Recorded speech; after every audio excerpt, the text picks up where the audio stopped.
Eu gosto de dizer, eu gosto de pensar que existem dois tipos de designers. O designer que é artista e que ele vai produzir sempre pensando principalmente na estética, na história que aquilo conta, em como aquilo pode mudar a identidade de uma marca, ou a campanha inteira, ou o pensamento de uma geração.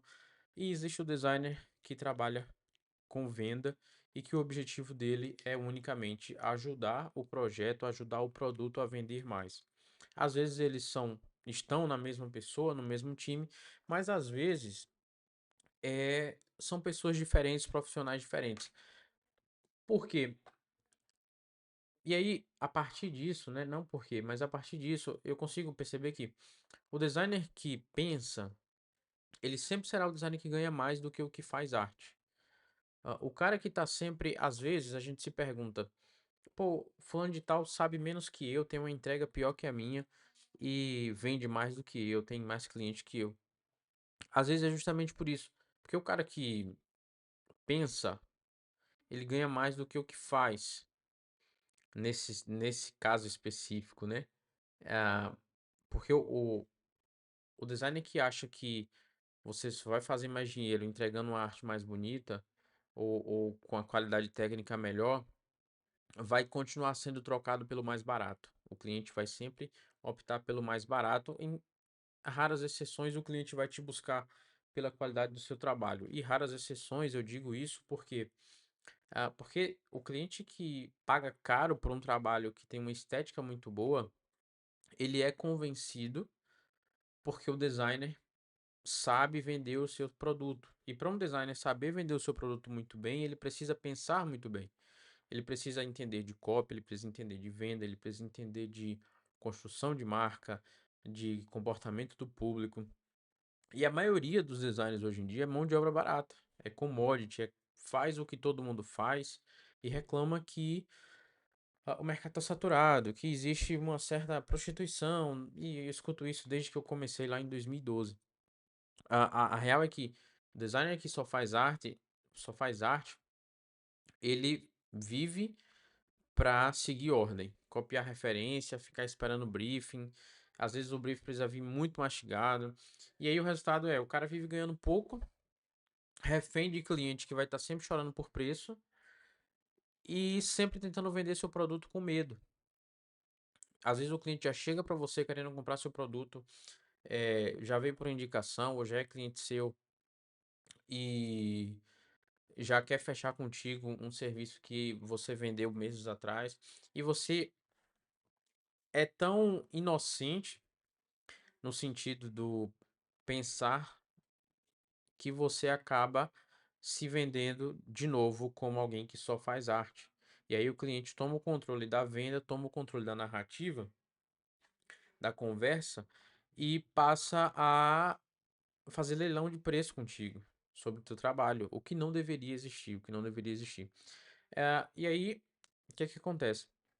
O designer que ganha bem é o designer que pensa porque ele entende de venda, ele entende de produto, ele entende de funil, ele senta com o cliente e entende o objetivo e propõe uma solução.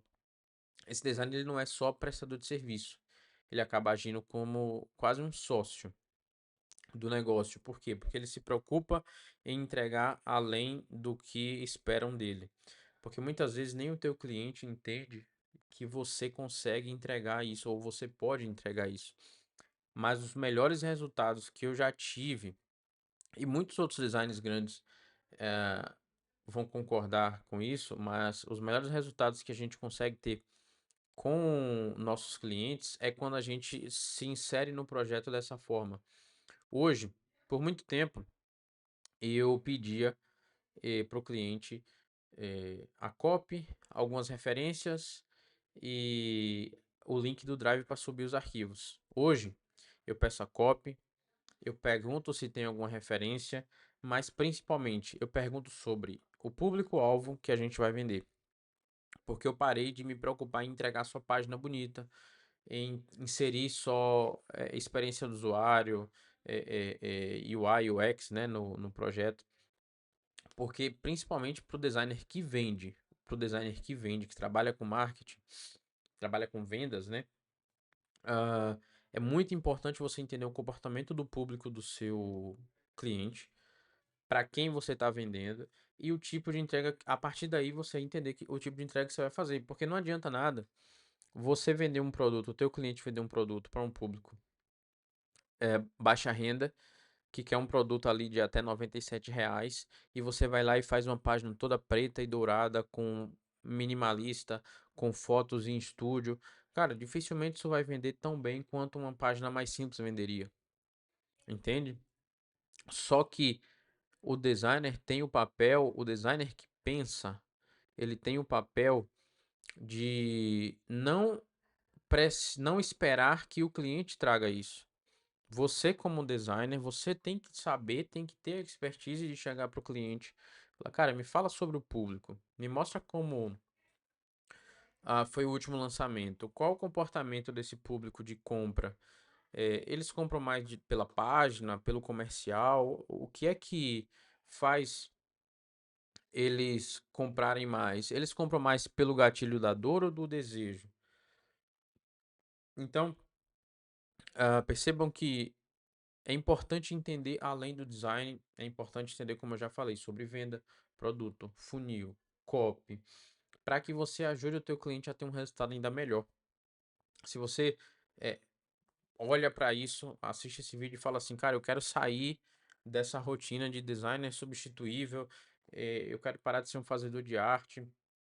Você precisa focar nessas áreas, nessas skills, né, nessas habilidades complementares que você não vai vender copy, você não vai vender tráfego, você não vai vender implementação de funil, você pode até vender, mas aprender isso é para transformar o teu trabalho, para que você pare de ser um fazedor de arte, um apertador de botão que vive esperando o cliente da próxima ordem e passe a ser um ativo valioso dentro do projeto do teu cliente, para que você possa cobrar mais e o teu portfólio passar a ser relevante. Cara, portfólio para vender serviço de design é uma merda.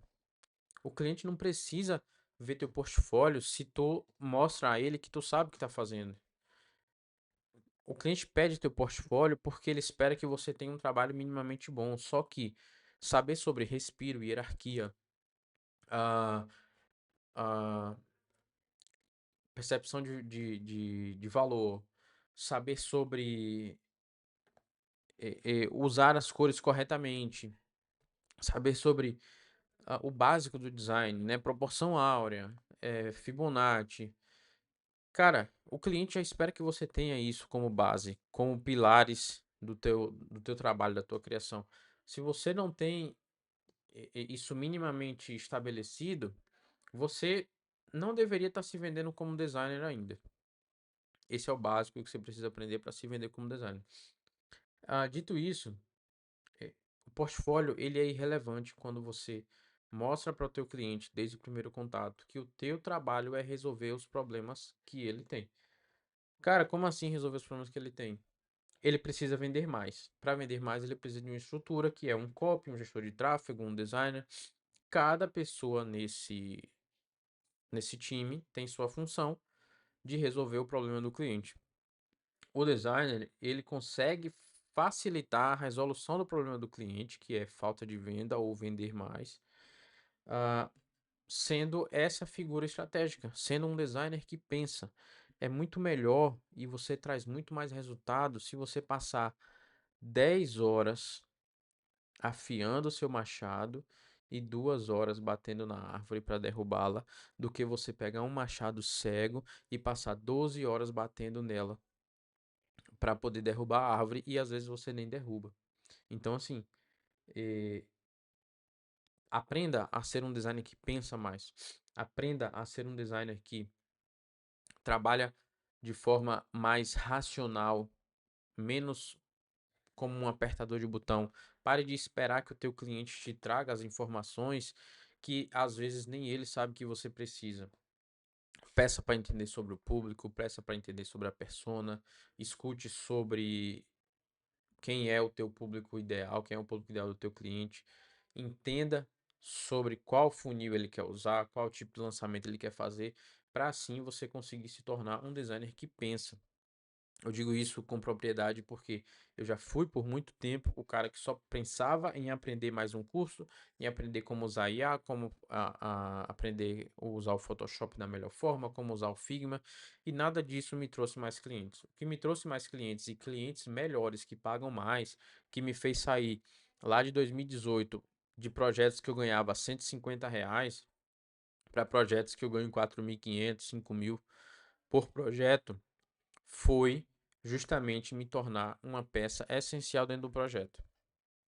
E para eu me tornar um designer essencial dentro do projeto, eu tive que aprender sobre funil, sobre produtos, sobre vendas, sobre copy. Não precisa você se tornar um copywriter sênior formado pela melhor escola de copy do país. Mas você precisa entender um minimamente daquilo que você está fazendo, para que na hora que você for construir algo para o teu cliente, você sugerir uma melhoria na copy, você sugerir um criativo novo para o gestor de tráfego e falar, cara, já te mandei aqueles 10 criativos, mas eu vou te mandar mais dois aqui, porque eu acho que esses funcionam de tal forma. E aí você vai conseguir ser uma peça fundamental dentro do projeto, porque o teu cliente vai falar e vai olhar para ti e vai falar, cara, ah, tu tá trabalhando aqui como se fosse meu sócio, e isso para mim é excelente. E ele pode nunca te dizer isso, mas ele vai pensar. Então, o que eu queria trazer para vocês nesse vídeo é exatamente isso. O designer que pensa ganha muito mais do que o designer que faz arte.